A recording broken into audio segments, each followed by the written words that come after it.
Welcome to the Mitten Music, your favorite podcast about music in relation to the great state of Michigan. Jeff and myself, Ryan, we got a great episode up for you. Check it out. So today we've got a co-founder and owner of DogTown Studio, Robby Fischer. Welcome to the show. Hi. Yay! Thanks for having me. It's Yeah, glad to have you on. And you're much more than that. So I know you've dabbled as a musician. Yeah. But I really want to hear about the story of the studio and how that came about. And is I right with the co-founder? Yeah, I would say founder probably. Okay, founder. But Okay. that's- Oh, it's taking more. I'm not.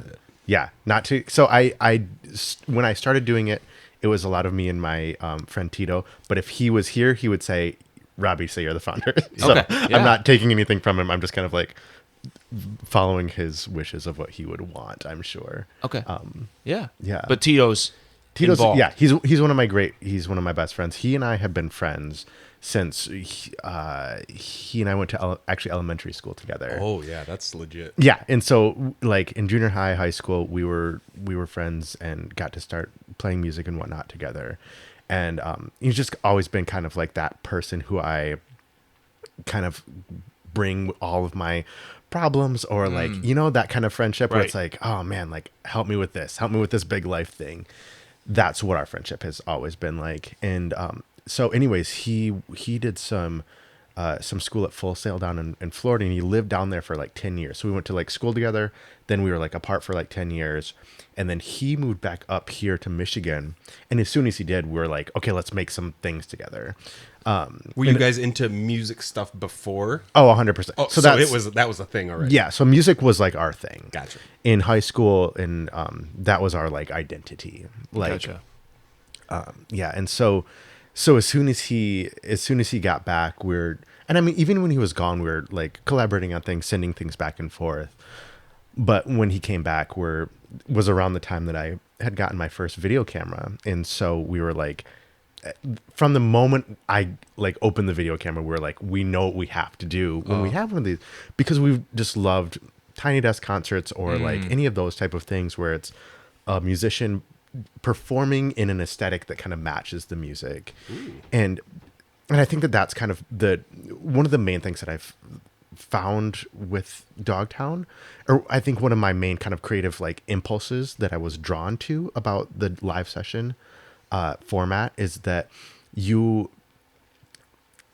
my philosophy is that all bands, all music, all musicians, it's a multimedia art. It's not just Audio. music. It's not just audio.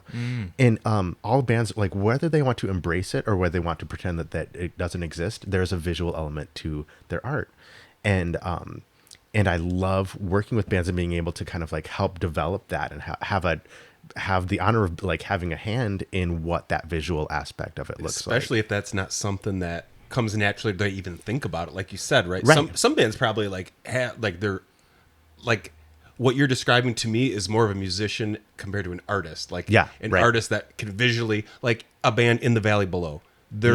I consider them artists. They are very big into the visuals and how they Right. are presenting their music. Their Right. music is so cool, but how it's presented, like they've made a short movie to go along with an album, and like they think about that stuff. And then we've Really? talked to some bands where it's just like, well, no, Joe just drew this picture, we slapped it on the front of Yeah. the album. Right. Exactly. Right. Those are definitely two different like varieties of bands. And I've worked Yeah. with the whole like spectrum of that and the whole gamut of that. And yeah, it's fun to work with because there's definitely some people who come to you with the full vision and you can just like hop in and just make it real. Yeah. And there's other people who come to you with like, I just play guitar. We're a band. I like wear what I wore when I woke up and then we play, which is cool too. And like that we can make it, and we can kind of like extract like, okay, what is your band about? Who are you? How does this sound look? I guess is the question. What does your sound look like?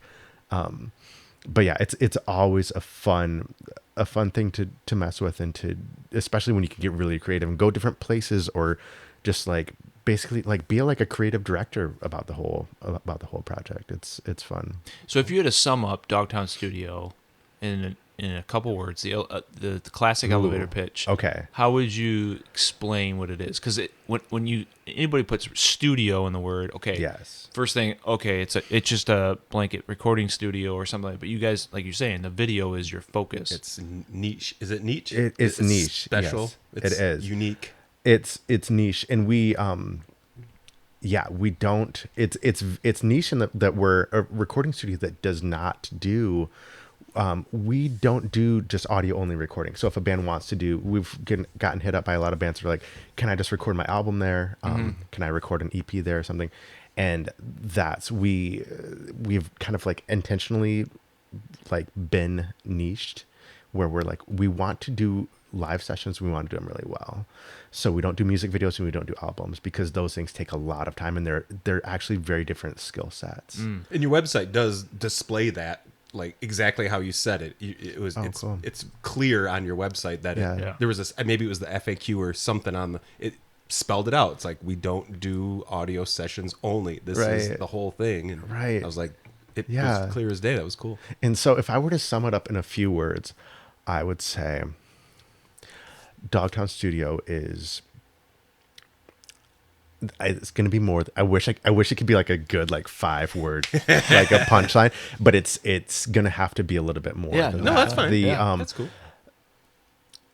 The concept that I would like to get to with a punchline would be like, we're taking music, this sacred, special, like really deep art form and way that people share themselves and communicate really deep truths, and that we're helping those deep, sacred communications get across to other people in a social media world. And if we look at the way that culture and technology has kind of like evolved with music and with the different mediums that it's been on. So in like records, CDs, we saw the music industry doing great and whatnot. And then post 2000, we see this like greatest nosedive ever of the music industry. And we see that concurrently with social media where skyrocketing. And in social media, you know that if you see a link to a band, it's not going to get as much traction as an actual video of them playing a song. And so, and that's like unfortunate. It's like not fair. And but it's totally the reality of the world that we inhabit right now. And so, so instead of like complain about it, I think that what we try to do at DogTown Studio is to embrace like, okay, how can we really lean into the visual aesthetic of what our music sounds like, and how can we embrace that and do it in a way that, you know, DogTown Studio, we always want to be helping bands to keep being able to make their music. And and we just have found that live sessions is the greatest enabler, the greatest medium to enable bands to keep doing it and to keep booking shows and to kind of further their ability to have a career with their music. Not that that's even the point. I think the point is just being able to keep doing it and keep connecting with more people. So and I think you bring up a good point. I mean, social media, we've talked to several bands like Gasoline Gypsies for one, like social media, they're targeting and trying to find their fan base in certain places that are picking them up, like, right? And then they might go to they do a show in that region of the country specifically, right? Which is it's too working, bad. It's working smarter, not harder. Yeah, totally. But it's too bad you can't just pick up your fans as you go. But they're targeting them. I guess where I was going with that is, so they're hearing the live music though, with your recordings, which is more what you're going to hear when you hear it live versus a music video. Exactly. Like an overproduced. I mean, MTV's old and it's not, but like that type of video doesn't really give you the true feeling how you're going to be when you're there experiencing their music live. Exactly. And this is another reason why we really niched intentionally into live sessions, is because we found them to be a much better investment for bands.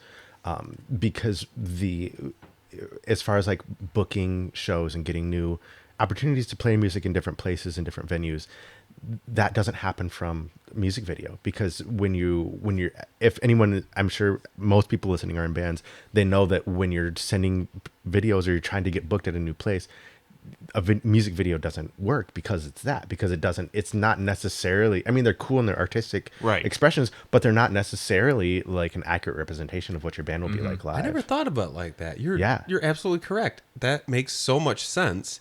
In like the MTV age, they were all the music, the overproduced videos, they were just promotional pieces. Right. That's all. Like I think. Well, I can't say that's all they were. Right. A lot of times they were promotional pieces for the business side of things. Obviously, you'll have a video that matches the song and there's thought put into it and all that kind of stuff. But I see what you're saying, and that's like the difference between now and 20 years ago. I mean, it's really no different than if you hear a band on an album. I mean, it could be highly produced in the sense that's not how we're going to hear this band in our venue. Exactly. But there's also some bands out there that only put out studio albums. They never tour. They don't play live at all. Right. Yeah. But their focus is not. It's different. It's a different thing. Exactly. Right. Totally. And I think that this is kind of also where it, again, like intersects with the economy of being in a band today, where there are bands that do that, but a lot of local bands, the biggest, most viable way for a lot of local bands to make money is through shows. Mm-hmm. And because and not to say that they shouldn't put out albums and like try to get money from streaming, not to say that they don't deserve that, not to say that they don't deserve money from YouTube, but streaming and YouTube and those platforms are not going to give them near the money that they deserve for their art and for the work that they put into it. Like playing live, I mean, there's still like a discrepancy. Like there should be still more money for bands from playing live, but it gets a lot closer to like getting cash in bands' hands when they can go out and play a show and get 300, 500, 600, even though that's like still not enough. And like so many bands deserve so much more. You can get it so much faster playing a show than you can waiting for YouTube royalties. Right. Because if you're waiting for $300 of YouTube royalties, then that's a bummer. Yeah. It's like so unfortunately like it's gonna take forever. And same with like Spotify. Like, I mean, even big artists, right? It takes a long time to make any money. I can't remember if it was Slash or it. Wasn't it Snoop Dogg? Don't quote me on this. It might have been Slash from Guns N' Roses was making a joke where he got a check from Spotify recently that was like $1.68. It was like 6 months worth of his cut. Right. He's like, and he just rips it up, throws it away. He's like, this is stupid. Yeah. And he was he was being vocal for like the smaller bands that are trying to do that and they need more money. You know how artists are underpaid and all that kind of stuff. Right. And then there's the whole freaking screw you Ticketmaster. Like they're like the lie. Once you get big enough where you're playing shows where Ticketmaster gets a hold of you, then you're screwed out of even more money. Really? Oh, I'm like unfamiliar with this whole world. But just when you go to go to a concert and you're paying like 30 to 50% more for your ticket in Ticketmaster fees, and then it turns out the band actually gets such a small piece of that. Oh, right. When they say we make money at shows, it's more so selling merch at the show. Right, I would agree with you. But it captivates the audience that is interested in your music. So then, so you're going to get paid for the venue, but then you have an opportunity to actually sell in front of people. Right, which is more likely where you're going to. I mean, some people go online and buy it, but I think more people would more likely to buy it at a show. Totally. Yeah, totally. Yeah, I come to shows with my pockets lined or my phone charged up, so hopefully they have Apple Pay or something. Yeah, because I'm we go to quite a amount of shows together. Not as much as we love, but yeah. And I'm just like, okay, what am I buying today? You gotta support the band. That's the way to support the band. Actually. It is. It totally is. Can we do it? Let's do a little left turn. Yes. Okay. Yeah, sure. Because I love that. I love that a lot of these conversations go to like how do bands get paid in today's world? This is like the best question to be asking as far as like somebody making a living and somebody deserving a living from their art. Let's ask the question though of like, what if like outside of getting paid for it, there are other benefits of playing live shows too. And I think that chicks. I was going a different direction. Thank you. Because the kind of question or the kind of thing that I've been toying with in my head lately is that like, do we have to think of things in terms of like making a career out of this equals success for my art or for my band? Because I think that's a deep concept that is often like a premise of a lot of conversations that is taken for granted by a lot of people.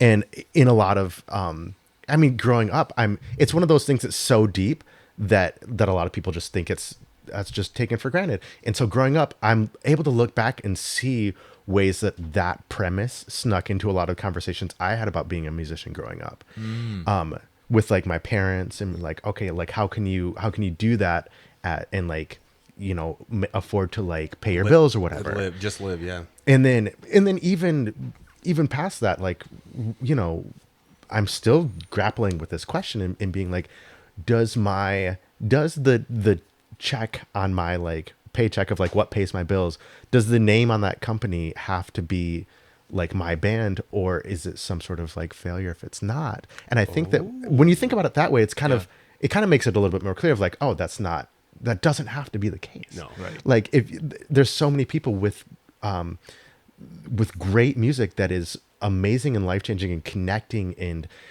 sacred and communicating these deep things, that they are not full-time musicians, and they make their money from something else, and they have happy lives doing that. And like, so I happen to make my money from art, and I'm thankful and thank God for this situation and this life that I have. I'm so grateful for that every day. But my friend Tito is somebody who has a full-time job, and he has this creativity on the side, and that is like golden for him. Right. And I think that there's a lot of people who are in that situation now, and there's a lot of people who that works better for them, because I'm a person, like, I am so non-risk averse. What is the opposite of averse? I'm like risk prone. Like, I like it. Yeah. I'm like that kind of like that, like helps, like that makes me excited about life.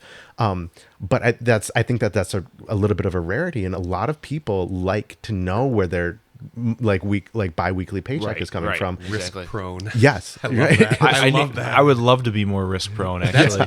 That's a sometimes I band think name if I've ever heard one. Risk prone. I feel like that does actually, in my life, sometimes that actually holds me back. Like, I want to do some of these things. I'm like, well, if I don't, you know, if I'm not able to support my family or, you know, the other things, I might be able to, but I don't know because I'm not trying it. Right. And it's good for some people, and it's good. And I think it's good to ask the question of like, if you're listening to this podcast, like, which one am I? Where am I on that spectrum? But I think like the reason that I am thinking about this topic at all is just that there's no shame in like admitting like I'm not risk prone. I'm like risk averse. And there's a lot of people who can make better art when the paycheck is coming in every other week, and they don't have to think about that, and they can have their routine of doing their art and doing it consistently and making their stuff and putting it out and playing a show on the weekend or playing a show every other weekend, or just putting it out. And so I think that I kind of took the left turn into this like realm to talk about this subject, to be like, I think that is a reality that's really legitimate and really like exciting, and it should be encouraged more than it is, I think. I think also, especially because of like where we're at, and I listen to a ton of audiobooks. I'm listening to this audiobook about generations right now, about different generations, like boomers, Gen X, millennials. It's so good. It's called Generations by Jen Twenge. Okay. But I completely recommend it. And the portion about millennials, she was talking about just the extremely high like expectations that were placed on millennials, as well as the expectations that millennials placed on ourselves. And the way that, and that kind of just like ties into this subject in a way where I'm thinking like, there's no failure if you have a job and you're doing your art. There's no failure if you're not making any money from your art. The failure is what you decide is failing. Right. Yeah. Yeah, there's no, I guess it's like, I can't even say what failure is. Like, don't listen to me about what failure is or isn't. Like, what in your life makes you happy? What in your life makes you feel connected to other people? But I think there's a thing that we need to get over, and we've talked about this on the podcast a few times. Like, there's that perception of making it. Exactly. Yeah. Oh my right? gosh. And yeah. and I think as we've talked to a lot of bands, a lot of these bands are actually okay, like with you're saying.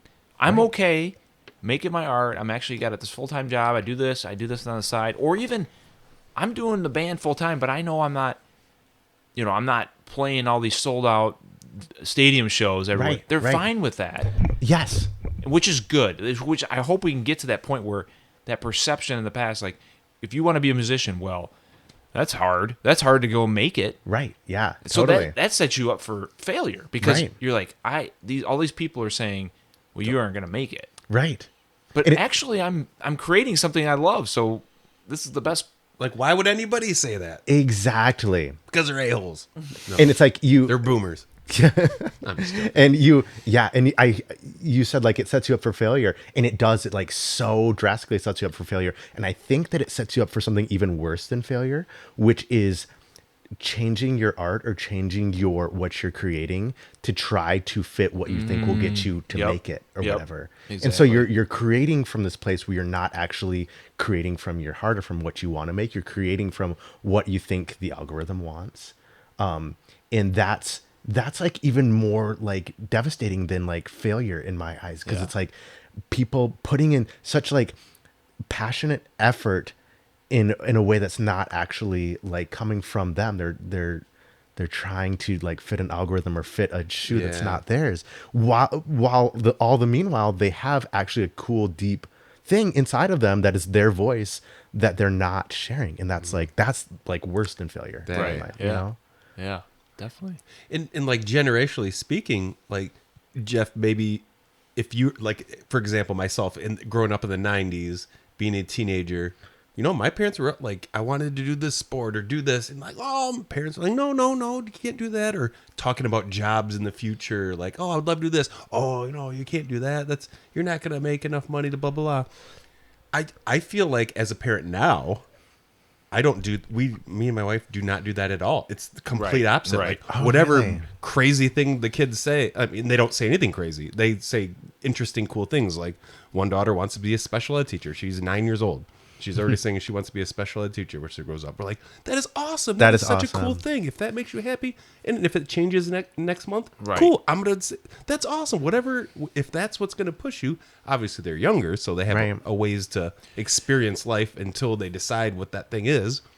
But I'm not going to be the parent, and I'm not trying to crap on my parents. I'm not even speaking directly about my parents, but even a lot of the parents when I grew up with. Yeah. It was no, don't do that. You can't do that. You shouldn't do that. And man, what if I had parents like me back then? Would I be doing something completely different right now? I have no idea. Yeah, maybe this wouldn't be the hobby side project. Right, exactly. This would be like, I have no idea. Yeah, I agree. I mean, I'm that way too, and it's do what you want to do. And now, I get you got to pay the bills at the end of the day, but you know what? If you don't go do what you want to do, explore it. And maybe it's not something you want to do. You don't know until you try it. So try it. Try everything. Yeah. So, I think that's a great approach. You have to try to know.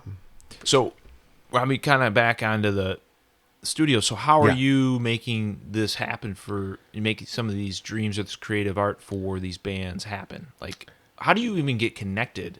Like, maybe we start back a little bit. How did you start, and then because you've done this for a few years now. Now you've got a little bit of a following, or people know who you are. But how did you get there? And we got there. Okay, this actually kind of ties into like the metrics for success kind of conversation. Okay, because we got there, we set out to do it with the mindset that we want more time in our life, more hours of our life spent creating with other people. And we're doing this with like this motivation, and we don't want to get too tied up in expectations about like making money or making like YouTube followers or whatever from it. We just we want this to be our fun Sunday night where people come over and we have pizza and we set up and we record something and we have fun with it, where without this fear of like, if it doesn't go viral, it fails. If we don't make money from it, it fails, blah, blah, blah. Like, we're just like, let's have a nice, like get some food, like make some cookies, have some drinks and have people over, hang out, and all the stuff will be there. And we even kind of like went so far as to be like we want it to feel like we're creating with people. And if we forgot to press record, it would be okay. Like at the end of the day, if like we did all the stuff and like at the end of the night, if we're like, oh, oops, we forgot to press record, we'd be like, all right, it was still worth it, And so I love that. Yeah. So we were very intentional about that. And the only way to do that when we were starting it was to like not have any money involved. So we did it the first 50 for no, we didn't take any like charge. We didn't charge anything. You didn't send them an invoice or bill in the middle or something. No, we were like, do it. And if you like what we're doing at the end of the year, we have a Kickstarter and we had that's cool. a benefit show. That was smart. And so it was more about like, kind of like it's so honest. Like, oh, thank you. Yeah. That's, and it's great idea. And it's like, I'm learning a lot about Montessori now because we have a little 3-year-old, and like I love the Montessori philosophy, and Montessori is like a type of schooling for those who are not familiar with it, and it's really there's a large emphasis on intrinsic motivation for the kids, and now learning it, I can see like, okay, we had an intuition about that, and that's what we were getting at. Is like we knew that there was an intrinsic motivation inside of us, and in making kind of these guardrails for it, we were kind of protecting that intrinsic motivation, even if we didn't necessarily like understand that or wouldn't describe it in those words at the time. But it was the best thing we could have ever done for it, because it's like, it makes you always focus on like, yeah, like I like doing this. I'm doing this because I like doing it. I'm doing this because it's like the part of my week that I look forward to, Yeah. I'm doing it because it's like, it's in us to create and it's in us to connect with people. And when we can do that and we can have people over, it's like we feel alive from that. And if you put a dollar amount on it, it's so much easier to lose the sight of. For sure. Especially when you're starting out, I think. Yeah. I think for me, it's like, it's been a learning curve and a learning experience to like, now I put dollar amounts on it, and there's nothing wrong with putting dollar amounts on it. I don't ever want to come across as though I'm saying that there's something wrong with the dollar amount on it, because it's absolutely necessary, and there's nothing unjust or nothing bad about that. But starting it the way we did really helped me like bake in those intrinsic motivations, especially at the hard time of like when you're forming your skills. And if the dollar amount's taking precedence over the art, it's like, then that's something's not right. Totally. Right. Yep. Totally. Well, and a couple things, like you said, you're building your skill, and then 2, you're figuring out, is this really what I want to do? Right. 2, because you could start it out, done the first 10, you're like, this is not how I envision this happening. Totally. Yeah. You're figuring. It's like a trial and error process. It's like prototyping of like, okay, does this like, let's put this prototype out there. Does that work? Does it fun? And like after we did the first one, we're like, that was fucking awesome. Can I say fun? Oh yeah, say whatever you want. Like, that was amazing. And then like just after that, and I was kind of mentioning this. I forget if we were on the conversation on the podcast when we were talking about this, but like. So many of my sessions, I end them and like the people leave and I'm like running back to my studio. I'm like, it's so energizing to do it.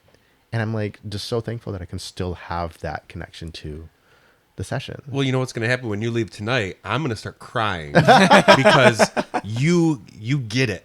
Oh, like good. This is, I'm not saying that other people we've talked to don't get it either on the level that I think and I see things and I hear things. Like, we are very much like this. Yeah. Like I understand every single thing you're saying, and I completely agree. That makes me so happy. I to love hear. you, man. Like, I love we you too. need Thank more you. people like you in this world. That means a lot to hear. Good. Thank you for sure. It really does. So those connect. Oh, go ahead. Well, I was just gonna say. Did you have something related to this specifically? I was gonna shoot us off to back to go ahead and shoot us off. Gear and equipment and the studio and that kind of stuff. Unless you have I something will that say makes one more thing. sense. So Go those ahead, connections that you have, that you're making with these bands.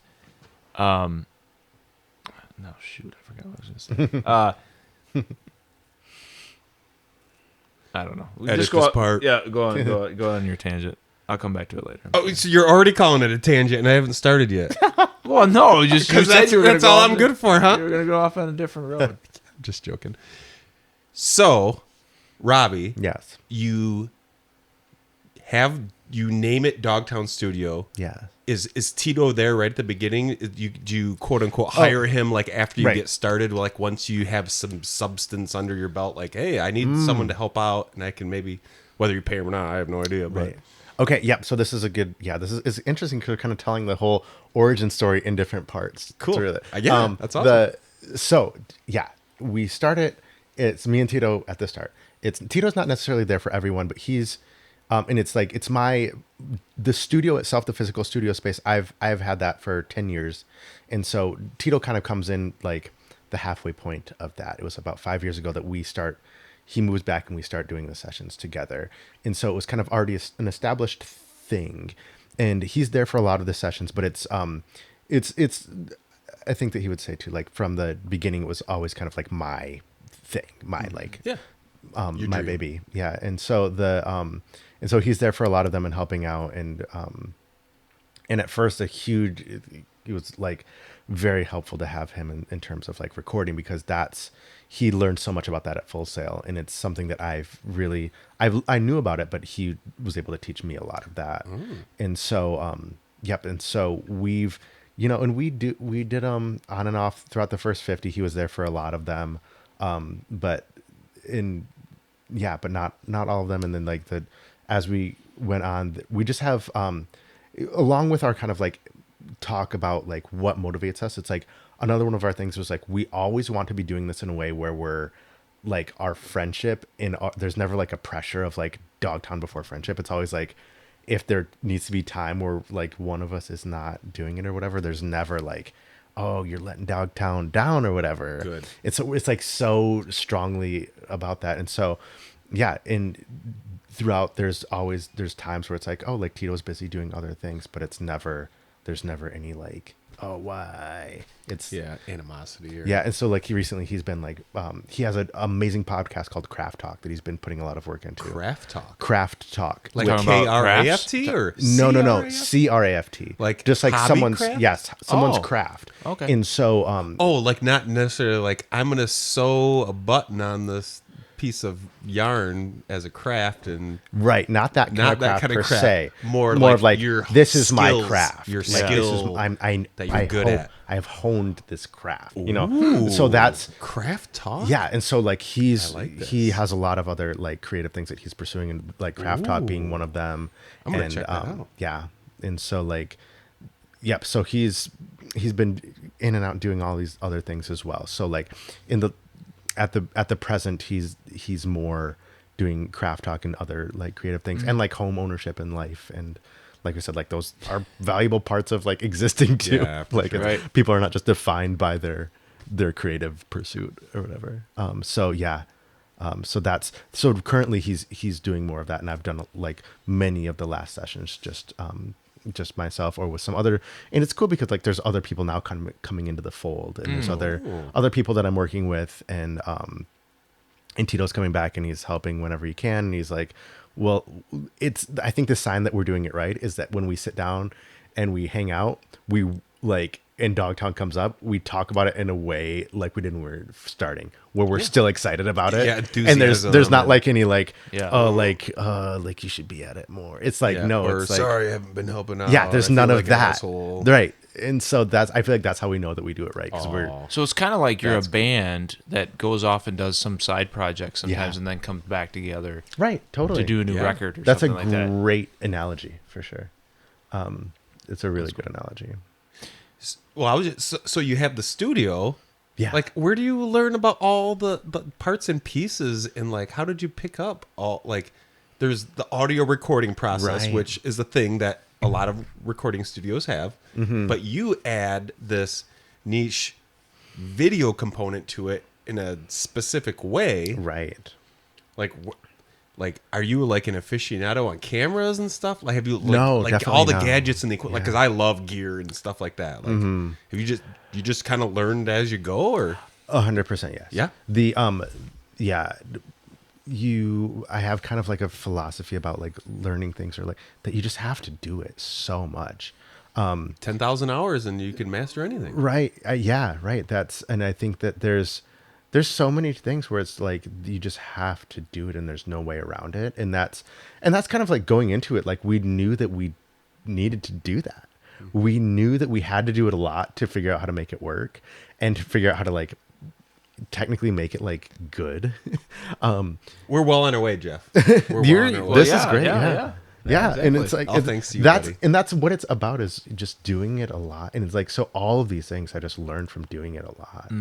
And I think like mixing is a really good example, because mixing is a hard skill to kind of do. If you can watch all the tutorials, and it's like you have to watch, like I watch tutorials all the time. That's like my job, is just watching tutorials all the time. But you also have to just do it. You have to have a lot of tracks in front of you that you're mixing, in order to get the ear for it. There's kind of no way around that. And so that's why I'm really happy to have had the chance to like mix all these different sessions, because I don't think I would have learned that skill adequately if I hadn't had that opportunity. Did you ever partner with any other recording studios or anybody to kind of help you with that process early on? I should have. I think it's just you figured it out on your own. Yeah. Yep. That's my style. Yeah. That's cool. With like I said, Never lot of asking for tutorials. help, just figuring it out. In retrospect, if I would have gone back, I would have like had more people. Because you probably could have sped things up a little bit. Yeah, or it could have just been better sooner. There's a lot of people who know a lot about it, and I think that now I'm kind of learning the value of just like in person, having somebody come over and help you. And yeah, I read you. And like not being afraid to like just hit up people and be like, hey, I don't know you, but I'd love to hang out sometime and get some food and talk about mixing or something. I mean, if we asked for help like 2 years ago, maybe we'd have Metallica in here tonight instead of Robby. They're not from Michigan. You got to settle. Madonna, Kid Rock, then. Yeah, Madonna, Bob Seger. Eminem. That's my Ted bucket Nugent. list. Yeah, we love just all the Michigan artists that no one even like knows that they're from Michigan. Right. Like all the big ones, right? Yeah, right. Yeah, it's fun. Good times. My English teacher in high school went to high school. My high school English teacher went to her high school with Madonna. Ooh, yeah, on the east, Detroit, Rochester. Where did you grow up? Yeah, on the west side or the east side? East side. I grew up outside of Flint, a small town called Flushing. Okay. Yeah, for sure. Do you know that? Flushing. Oh, cool. Yeah. I grew up in Oxford, so. Oh, no way. Yeah. Okay. I mean, not that close, but closer enough than here. So. I ran cross country and track through high school and college, and we seemed to always have beats on like near Flushings or really Flushing okay in there or whatever. So I just know from that. It's a cool little small town. Yeah, it is. Cool. Mm-hmm. What's a session look like at DogTown Studio? So they can look a lot of different ways, and so we have like a standard session, what's called like a standard session package on our website, and this is the idea of the standard session came about because it's a good way for a band to get kind of like a standard, like sharp, good looking thing that they can use in their careers.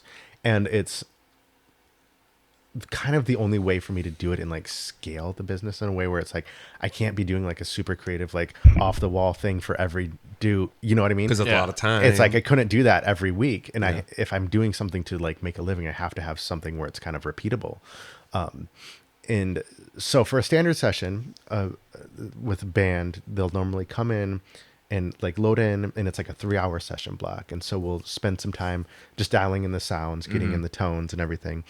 And then spend some time just doing some takes of the song. And I'll have, press record on the computer, and then have my camera press record on that. And all of our sessions are like one camera with a gimbal. And so I take that and I just kind of like do a kind of roving shot throughout their whole take, where the viewer can feel kind of like they're walking in through the performance. I've been several the last couple days. I've been listening or just watching your YouTube channel cool. on the mix and just like showing random stuff. Okay. And it's awesome that every other band or almost every band, I'm like, oh yeah, we've talked about them, or we've cool. interviewed them, or we love them. That's awesome. So it was very quick that I understood what it is that you are looking to get to a band. Like it, Carbon Decoy is right. I talk about them almost every episode somehow or another.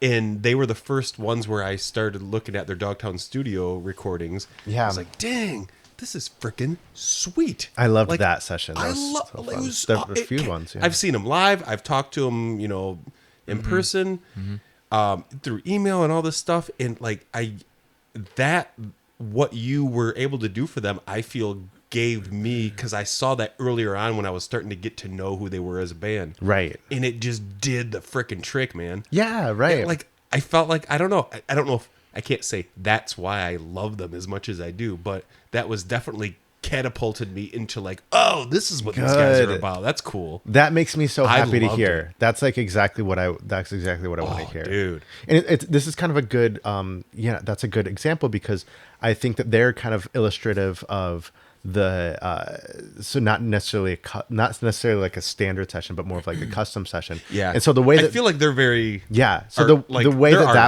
that like Casey's. custom sessions work more of like there's some like pre-production of like, okay, what is the vision for this, and like that can just be so fun. And like what's the location for this, what's the vision for this, what, like, who are you, what is your I love working with Casey too.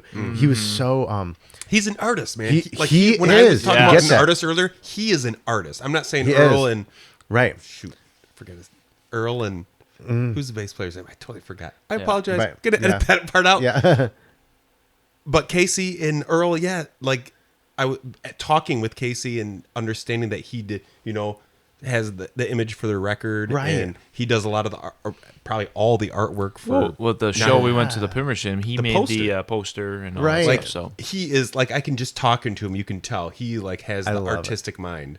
And he made a lot of their amps too. What? Yep. And yeah, I remember him telling me that. Yeah, it's crazy. all of I it. don't think that's nuts. Yeah. I didn't even- He's just. I was trying to talk to him. I was like, what was the deal? Yeah, he's just. Earl, if you're artist, listening, you owe us a hands-on. response. Casey, you have to come on the show. We're waiting. We're waiting for you guys. Yeah. Definitely. So there's the standard session, but then there's some custom opportunities. You're right.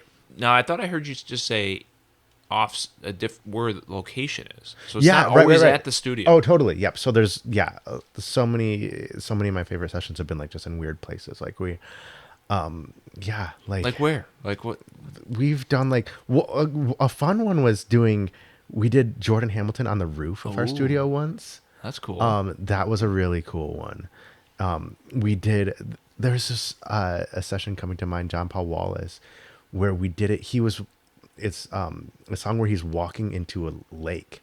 There's like a lake at Millennium Park, and he's singing the song. It's like about water. It's called Atlantis, and he's singing the song as he's like walking into it, and and by the end of the song, he's like in the water, and we orchestrated this thing with like Tito was there for this session, and like we orchestrated this thing where like I would kind of do a pan, and like Tito would like take the microphone in one hand where he was off camera, and so then the last shot is just John Paul Wallace kind of like walking into this lake. Wow. Yeah, and so just like all of these, just random places. How does that go with the outside? Because that's a whole different experience. Outside, it's hard. It's hard. Yeah, I bet. To get that quality that you want, right? But, yeah, it's hard because there's I think the hardest thing is like wind in the microphones. That's kind of been the biggest bummer. Biggest bummer. But it's a lot of it is just having the mindset of like, okay, I'm gonna go into this and we're just gonna see that kind of like the mindset, like starting out of like, okay, we're just gonna see. Like, I think this will work. It kind of adds up in my mind, and like my favorite like phrase or my favorite thing to say during like a creative process is like this might not work, but like let's. And I think Give it our that's best shot. when you're at a place and you're just like, this might not work, but that's when the best things come out. And like, there's agree with that. a really good quote. There's a book called The Practice by Seth Godin. It's so good. I really read that, recommend. yeah. I really recommend this book, Seth Godin. And his definition of art in that book is art is the generous act of doing something that might not work. And The generous act of doing something Yeah. that might not work. right. So it's like you're giving something that is in your head or in your imagination, and you're like, you know what, there's a chance this might not work. If I was playing it safe, I guess this is back to the risky thing. If I was like just super safe, and this really ties into the worse than failure thing that I said before. If I was playing it safe, I wouldn't do this. Right. Like if I'm trying to go for the algorithm, I wouldn't do this. This might not work, but this is something in my imagination, and I'm gonna say that word. I'm gonna say I also that like idea. this might not work, but Right. and just leaving it at that. Yeah. Like I want to Yes. take that saying from you. It's so good. This might not take work. it. Take but it. Take it. Yeah, I've I got like a good. that. I've I got a- love that. I've got a good friend, another Ryan. Oh. And he talks about if you don't do it, you'll never know. Right. And the Totally. world will never experience it. Right. Whether it's Exactly. 5 Yeah. people, You might get screwed. You might fail, or whatever but your definition of you failure may actually is. hit like somebody. Yes. And all Yeah. that matters is if you connect with somebody. Yeah. Right. I agree. And it's so like I love it because it's like there's so many times where that is you have that fork in the road in your head, and if you just choose to like, I'm just gonna say this might not work, but and then try like. There's so many times where even when the thing doesn't work, it's like you're happy that you did, and you're creating an environment where the artist is more empowered to share themselves too. Right. And I'm 100% in favor of this. So like anytime, and that's why in DogTown Studio, within the walls of DogTown Studio, there is a sacred law, which is that if you ever have an idea come into your head, and you're like, "This is a stupid idea. I should bite my tongue." You have to. In that moment, if you think of it, you have to say that idea. And it's always so good. And there's so many times where I'm so glad that I followed that law. Yeah. Because like literally the last session that I had is a good example of this. We were doing there's a band called Heaven and Ritual, and they had just gotten engaged actually. And I was for some solo session packages, I have headshots included. And so Okay. Yeah, I noticed that. Yep. And so we were doing headshots for them, and nobody ever knows what to do during headshots. Nobody ever knows like how to, you know, Right. It's like, You're like, you tell us what to do. yeah, exactly. And so, and it's like, I'm a musician and then video and then like lastly photographer. So I'm not the wedding photographer who knows all the secret things to say. right. There are some people who do that and they're great, but that's not me. And so I'm kind of just like guessing too and just telling them. And so like one of the poses that I was like, because we were like, okay, let's kind of like double dip and we can get like engagement photos Yeah. and band Right. photos Yeah, at the yeah, same That's time. cool of you to. And so That you suggested that, or did they? yeah, That's yeah. cool- We're, very cool of We're you. kind of both on the That's same page cool. of like, let's use these for both. Good for you. And so for some of them, like she had her ring, and I had the moment, and then I was like, okay, I'm just gonna say it. I was like, this might not work, but you should like flip off the camera, but with your ring finger. I And thought then- you were gonna say flip the ring like off the bridge into the water. yeah. Wow. That Robbie's really You went a long way. We needed to get you in DogTown Studio. We want to hear your ideas. No, I don't think Robbie wants because if every idea No. that popped in my head, if I shouted it, that I would building would be like that. burnt to the ground. That's the point, I would like Ryan. that. You're We've missing almost the burned it point. to the ground before, actually. Well, that's All the next- candles? That's It's the next another. story. It's another story. There's a lot of candles. But yeah, sometimes in flip, DogTown. yeah, flip, But it with the actually ring. worked. Like That's- she, so of like course. she, and it like it was a really cool photo because the ring was in focus, and you see them laughing, kind of like slightly out of focus behind it, Oh, and it was that's like awesome. we were all like, "That's one of the coolest photos we got Aw, from it." good job, And there's just like Robbie. there's a lot of stories like that. I A bet. lot of them. Like I'll just go into a few other ones because they're so good. Yeah. There was a session we did with a band called Neon Birdhouse, and this is one of my favorite stories about this. He was going through the singer was going through the song, and one of the takes he forgot a lyric, and he was like going through it, blah, blah, blah, and then he's like singing, and it's like, oh shit, and he kind of like he's Worked like forgot he worked and then it in. but he like, and then they stopped because everybody knows it was like, oh, that was funny, and we're laughing at him saying oh shit, and then we were laughing at it. It was really funny, and then I was like, I had the moment, and I was like, say this before you don't, and I was like, what if we actually, because they were writing the lyrics to the song. Oh, okay. And they were like, what if we like make that the actual lyric? Haha, how like funny that would be if we made that the actual lyric. And then I was like, do it. And I was like, what if you actually make that the lyric? And then they played like, with it. Then they're like, oh, maybe we'd actually do this. And obviously they all got a laugh out of it, so why not? Yeah, and it worked. And it's like everyone's favorite part of that session is like that part, because he goes like, oh shit, and then everybody else like echoes back like, oh shit, and like, and everybody in the band is like, that's the coolest part of the session, you know. That's and cool. Like high five, dude. You look, if they didn't come to you, they would not have had that. Right. Whether the experience, the memory, or actually recorded lyrics. Right. Good job. Yeah. Well, thank you. I think and you brought it out. And we've done a few sessions with Fabies. I love Fabies.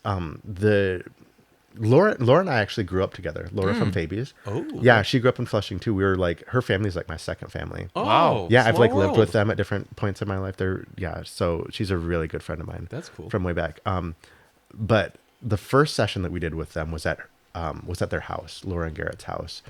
And we're thinking of like how to situate it. We're in the living room. Okay, like where do we set people up so that we can see everyone? And then Garrett was like walking into the kitchen with his bass to go get like a drink or something. And he's like, what if we're all just in different rooms? And then we had that moment and we're like, all in different rooms? That's cool. We actually are. And so, like, and we did it. Yeah. And so if you look up Fabi's DogTown Studio, like that's our first session with them and I'm going through and their house is set up in a way where you can kind of walk in a circle through the different rooms. Yeah. It's the coolest session because Garrett had that idea and then had the moment of like, maybe we actually do that. Just, right. Yeah. Yeah. And what's the worst thing? Right. The worst thing is like, okay, it doesn't work. Let's try something else. Right. You know? So exactly. Jeff, every time I have an idea, can we just pretend it works and just try it? I think we should take on this mantra. Take it on. Now, we have to have rules like, when does this happen? When we walk in the walls of what? You're right. Or what point in time? Because I don't think my ideas. If I was around you every day, I don't know that I'm going to want to take it. No, you would not. Certain rules. You're glad we only hang out once a week. Or whatever. That's right. Exactly. That's awesome. Yeah, I think it's a good kind of practice for creative people to be like, I'm just gonna say it. Like the worst case scenario is actually better than not saying. The worst case scenario is like, I said this thing, it didn't work out, and now everybody feels a little bit more empowered to say their ideas. Mm-hmm. Ooh, like, yeah, of course, right? Like how usually, bad is that? Yeah, you know? To your point, there's usually not often there's a negative thing that comes out of it, right? Unless you're just being a jackass and say something that's not right. Yeah, you're just valuable. Yeah, which I think like in that case, it's like. Yeah, but if you're coming up with an idea, that's a different thing, right? Than just saying what's on your mind. Mm-hmm. It's definitely. I think there's definitely a differentiation where it's not just saying what's on your mind, right? Exactly. Because I think there's like this idea of like radical honesty, which I think has like gained some traction or whatever. And I think this is definitely a different. This is definitely a different animal than that. Yeah. Where it's not. I'm not just saying like, oh, like I thought that vocal lick was dumb. You know, that's not helpful. That's not collaborative. Right. And that's definitely a different attitude for sure. Because like I think how many unhelpful things have I said to you? None. Everything you say is helpful. Good, thank you. Yeah. This would be a shit podcast if we weren't doing it together. Oh yeah, I know. Yeah, we both bounced a lot of different ideas off each other. Yeah, that's how it works. Yeah, that's how it works. Definitely. I love you, Jeff. So what? So what's in the queue, Robbie? What do you got coming out? Okay, so there's a lot in the queue at DogTown Studio, and it's not necessarily like this band or this band. There's a lot of good bands coming up. But one of the things that we're doing recently is partnering with a venue called the Starlight Room. Yeah, in Muskegon. Yes, I've Yeah. seen. Jeff- Well, I was going to ask you about that. I'm glad you brought Yeah, this up okay. because I went to the pajamas show Oh, cool. That was a cool and show. I saw that you're recording them or something. Yeah. So let's hear about that. Word. Right. And so this is a really cool partnership that's been new in the last year. It's actually just about 1 year old now. And so it's a venue in Muskegon, and all of their shows are recorded and filmed. And DogTown Studio is a partner, and we're always the one recording them.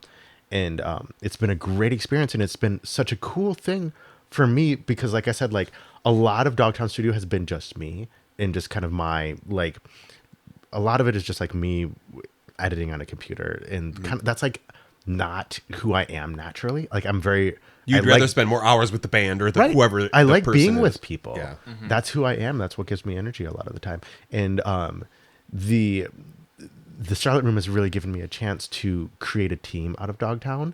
And and so there's about 5, 6, 7 people who are there's like a core group of like 4, but extending to like as much as like 7 people who are kind of like team members of DogTown Studio when it comes to doing these shows, and like camera operators or like video directors or like live stream mixers, and creating a system like that, and creating a team, and creating like the system and the ways that the team works together and everything keeps organized. That's been the fun and cool thing recently. And I'm working with someone named Hosey, and she's really been a great partner. She comes from a production called Hosey Ola Productions. She's done some work. She did some work with Michigan bands and whatnot before we started working together. But I'm so happy to have her on the team now, and she's been just like really helping build this system and build.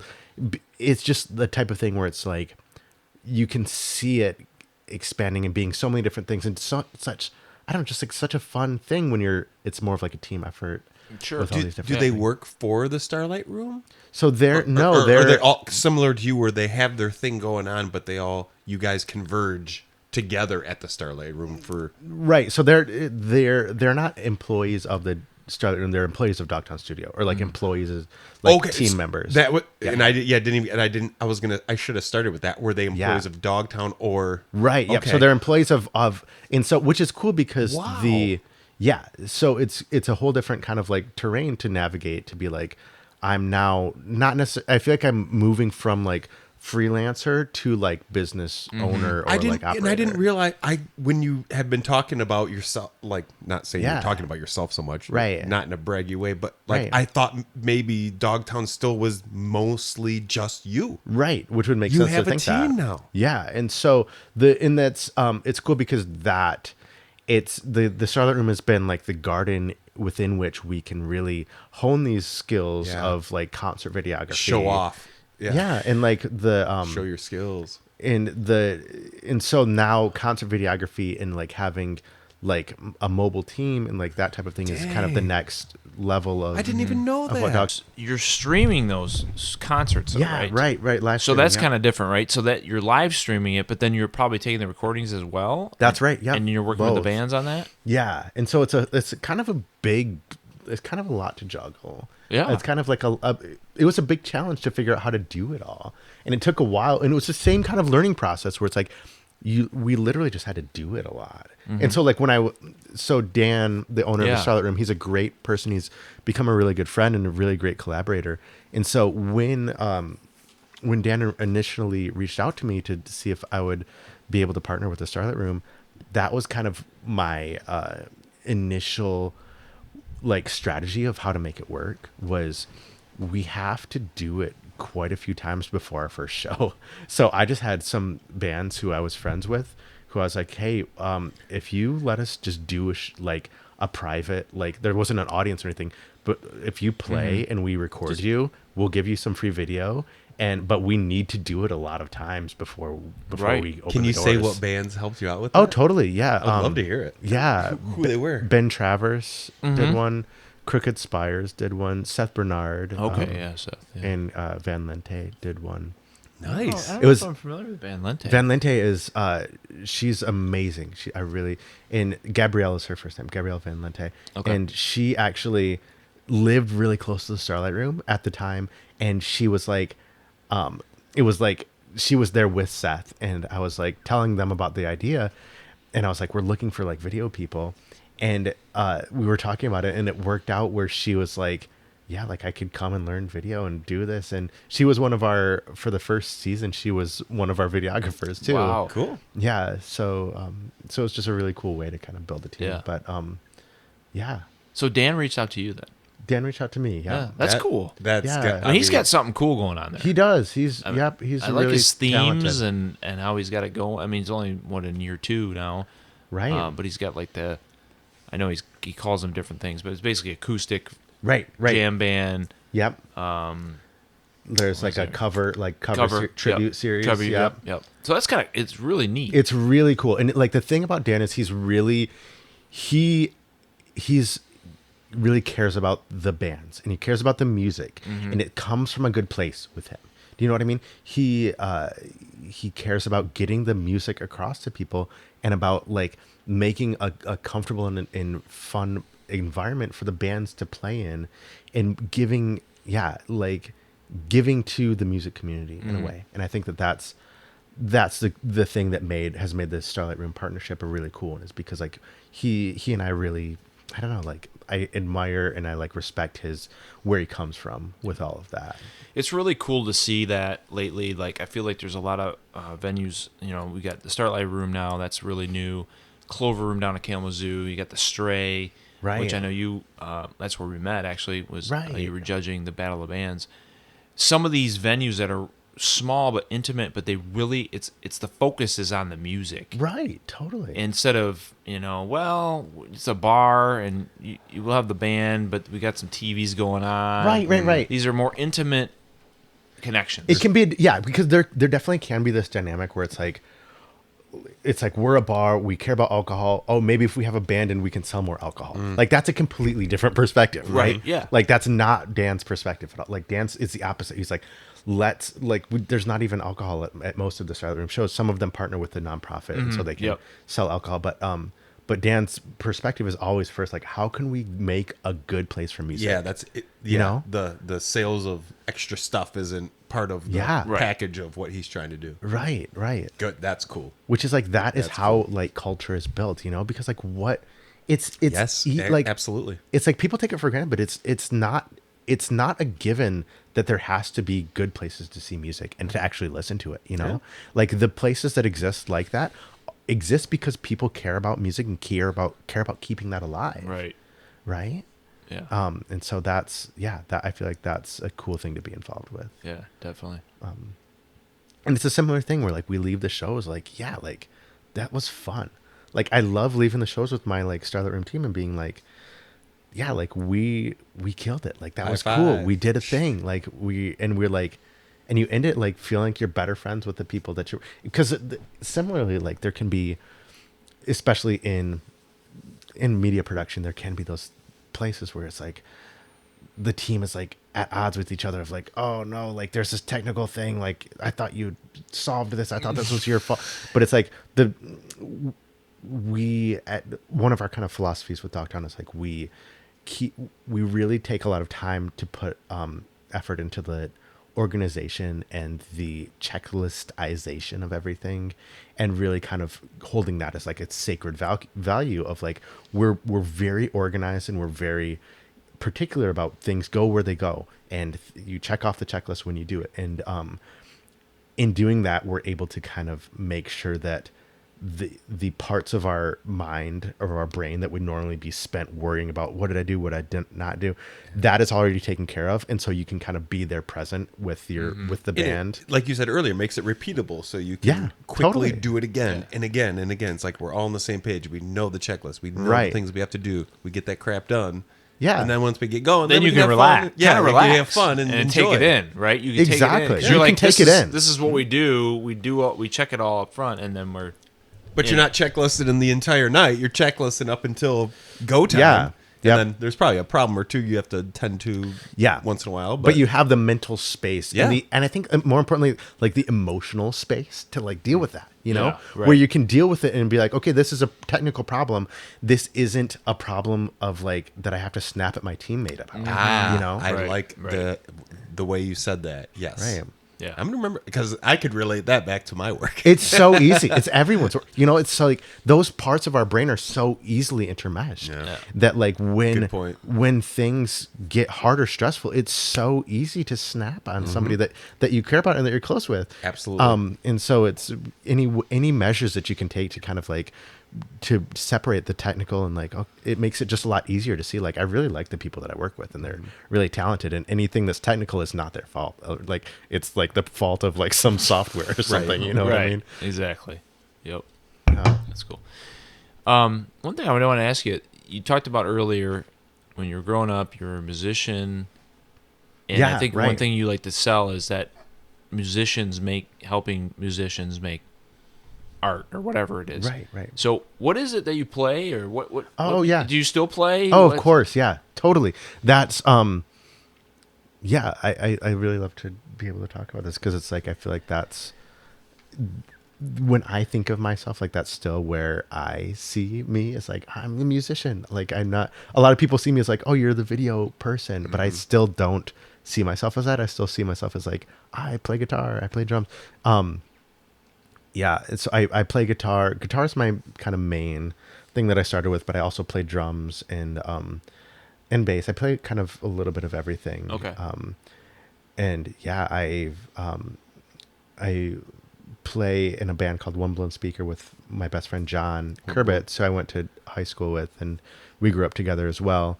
I'm lucky to be still friends with a lot of people that I've definitely known for a long time. Where did you? Can I ask where you grew up at? Was it? Yeah, it was Flushing. Freaking Yep. Yep. We totally went over that already. Yeah, it was East Side. Yep. And so a lot of my best friends are still friends that I've known forever. So, yeah. So he and I, we played together in a band called One Blown Speaker, which was like really kind of garage rocky, like White Stripes kind of like high energy kind of thing. And now it's fun because now we're playing kind of different.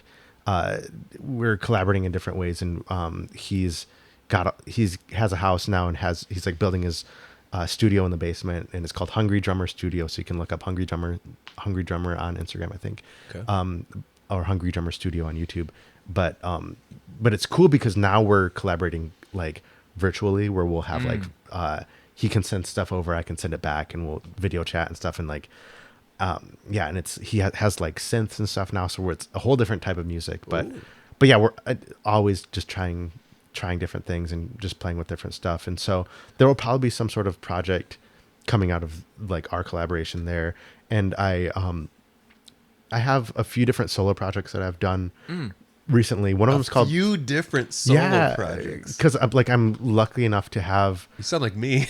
Yeah, I'm lucky enough to have like the equipment to do it, and so I do whatever you want. Yeah, I have the solo project called Moon Lava, which is it's out on Spotify and stuff, and so that's just me recording in my studio. And Moon Lava is kind of more of like kind of like a Tame Impala psych rock band. Cool. And last summer I was working a lot on a project called Unsummer Club. Unsummer Club, yeah. It was and so that's kind of more, that's all tape, and it's all kind of vintage 60s sounding stuff, and it's on this machine that I have called the Tascam 388. And so that's been really fun. And so I've been working a lot on a lot of other songs for that project as well lately. And I just love that because it's a very different workflow of like working on tape, working with things that sound kind of like overblown or like tape distortion or saturation. Yeah, for sure. I know exactly. It's a little bit like you can play with the rules of like, you're not trying to make it sound like anything. You're trying to make it sound different. And so the more messed up is more good. Yes, in that world. I was going to say shitty, but I didn't want to say shitty. So it's interesting because so these are separate. You say projects, so they're actually separate identities. Yeah, right. That's interesting. I'm not saying I have never seen that, but it's interesting that you're doing it solo and you've branded it. Right. Kind of two different things. Right. Yeah. Yeah. Definitely. It just, I think I don't know exactly why they have it worked different out like that. vibes. Like Yeah. if you were Right, to take but I'm one just- song from each, I'm just trying to think. Right. It could be Robby Fischer, and he's got two different albums, but in Right. this sense, Yeah, he's good got point. two different. Good point. Right. And I have done some They- just under Robby Fischer too. Yeah. And there's three. Especially when I was starting So we're up starting to Dog. 3 projects now. Yeah, there's more than that. I was gonna say, Just how many wait. more Yeah. are there? But this goes back to his theme, I think. Yeah. I agree. He's very creative, and he any idea comes in his head. yeah, throwing it out there. exactly. Like that sounds so flattering when you say it like that. And I would love for that to be the case, but I think I have to kind of like poke the bubble of like that's not actually my right. like, but it is, you're doing more of that. You're looking at the creative side, and you're throwing out more things. I'm than trying to. Yes, I'm some other always people trying would to. do. They would stick to the formula or whatever Jeff, they're doing. ask I'm my trying wife to. how many Yeah. ideas I throw out and I try to do, and they just kind of all dissolve. Like Yeah. I'm the master at throwing out ideas and trying Hey, to at least carry them out. at least you're saying them and trying them. Right. Thank you. You need to tell my wife that. Okay, I'll talk to Trisha later. Right. Yeah. And so when I first started in my studio, the 3 Robby Fischer albums that are out there are 3 Yeah. albums? This is over 10 years, so it's not Dang. like Legit. it's but they were all tapes that I made on a 4-track tape recorder when I first got into my studio. Fair Okay. enough. So I this got was you. like 2013, 2014. And so this was like me, like first just kind of like making my own stuff and like that's some of the like purest stuff is when you're just like working with just you and a tape player and there's no rules. You're just trying to make something just to make it. Yeah. I love that feeling. It's like you're always trying to recapture that feeling of like plugging in microphones. Yes, I can do this. I can like, what if I can actually play drums, guitar, and bass on something and sing and like that's an exciting feeling. And make it all make sense, and Yeah, you can right. actually listen to it and be like, "Oh, this is Yeah. something that was put together." Like that's things that come from that urge or from that impulse are always really exciting. So when you talked about like 10 years ago or whatever, 10, 11 years ago, is that why the studio started? Was for you to definitely. make your own music? Definitely, yeah. The first Ooh. 5 years of the studio, I didn't even have a camera. Yeah, right. Yeah. It was definitely just for me and to play and to have friends over and play music and record on my tape player and practice. And that's So how'd all you it find was. this place? I actually moved. I had just graduated from college and I was moving around to different places in the state to kind of see. I was working on the band One Blown Speaker that I was saying that I was, and then I knew that that Grand Rapids had like spaces, like warehouse spaces for artists, and I knew that I wanted to have like a studio space or something like that. And so that was actually what brought me to Grand Rapids was to find a place like that. Cool. Okay. Yeah. Yeah. And that, what year could you guess was that? You think? That I moved back here in 2013. It was like Okay. 11 years ago exactly, almost. It was like May 1st. A little bit after the Wow. realtor bubble or the 2008. the yeah, 2008 the bubble stuff. Oh, right. Yeah. So it was probably more, like at right up until 2008, things were getting expensive, and then after 2008, prices came down, so it was probably more feasible. Well, like yeah. I'm just saying that was a good time, Right. Yeah. And not today that you were like last Right. year you were doing this. Right. Yep. Yeah, totally. And We're- at the time, I was completely outside of any, like, I wasn't looking at buying or even like renting. I was like living in this co-op and it was like super cheap. And it was like, Yeah. literally, like, I swear my rent when I moved in was $125 a month. Wow. Because it was like this co-op that people had owned. It was called K yeah. House, Koinonia House. Oh. It was this really old co-op of all Have you these. heard of that one?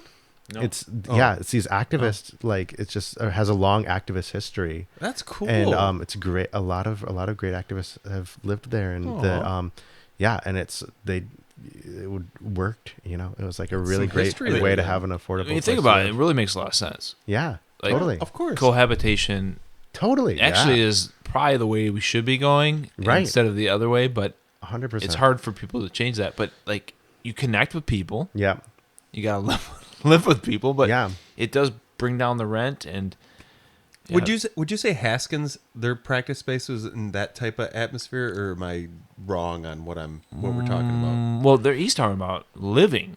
yeah, He's talking about like Not- that's where he's Not his- the extra his- space. to Haskins, practice. I would say, is a cohabitation of like a business space, whatever right, you use it, right. business, quote unquote. Right, but living is different, right? Yeah. Right. Yeah. So instead of us having these houses that are a little bigger, like, okay, well, why don't we just have 3-4 families living together, or people, or whatever? It's a like a collectivistic thing. It's really, it's a wonderful, I think, way to live, in a way to, and it's, I think, it seems so kind of weird in the U.S., but it's so not actually that weird. Because like hostels are like, that's even a temporary piece of that, right? Like a hostel, you go, totally. Random people can come together, share the same room for a night or 2 or 10 or whatever. So like so many other cultures are just so much more collectivist. Like my, I was born in Paraguay. My family, I have a lot of family in Paraguay, and down there it's such a different culture, because there's so many people living together all the time, and it's in a way out of necessity. Paraguay is families, and but in a way it's like just kind of like like intergenerational households. It's just and like what you're used to. It's just and that's normal, how life and is. and it's cool, and there's just a lot more. The thing that I like about being down there is you're never at a lack for opportunity for social interaction. You know what I mean? If you want to hang out with people, you just go and do it. But whereas here, it's like everybody has their own house, and it's like if you want to hang out with somebody, you're like, hey, do you want to get lunch? You know, let's make a time. Let's make a yeah. But I think it actually is building more recessiveness to the connection, right? Yeah, because hey, and especially when you get bigger houses, well, I'll just go hang out in my room instead of like connecting with humans in your house. Right. That's what I loved in college, living in the dorms. Right. Totally. It was awesome. Right. Connected. It's the same thing. It's cohabitation. It's the only place you can really do it in the U.S. Right. Totally. Mental health wise, that is like a lot of people are very happy in that time. Like statistically speaking, most people have mental health problems at times when they're like isolated. Yeah. Right. And yeah. Makes a lot of sense. Yeah. COVID screwed everybody up, right. man. Really isolated. Screwed me up. Right. And I think that's like, it's a sign of a healthy like relationship with social interaction, that it makes you messed up a little bit. Yeah. Like that I don't want anybody to feel messed up, but it's like it shows that you're healthy and that you need and that crave that. And like, it's a part of who we are. Like, it's why we do music. It's why we do, it's such a part of who we are, you know?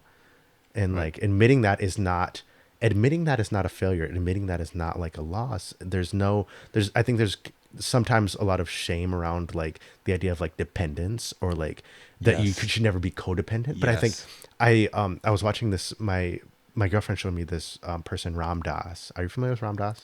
I feel like I've heard of it. He's an amazing spiritual teacher who was really prominent in the 60s, 70s. Okay. And on, and he wrote this book called Be Here Now. Really cool book. He has a lot of great spiritual teachings. And there was a documentary we watched about him, and he was talking about how he had really kind of like, in some ways bought into that idea of like, I want to be independent. I don't want to be dependent on anyone.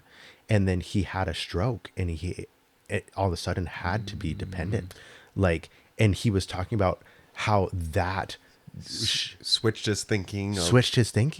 And he was like, there is no shame. We were meant to be dependent on one another. And there's nothing wrong with needing other people. There's nothing wrong with admitting that like, like my life is more full when I have other people in it. That narrative was kind of, he was talking about that as the documentary was showing like images of him being helped into a swimming pool by like his wife and one of his friends, and just how that he was just saying that gave him such a more deep and more kind of full view into what it means to be human and what it means to be a part of this planet, and to be more fully immersed in like this experience.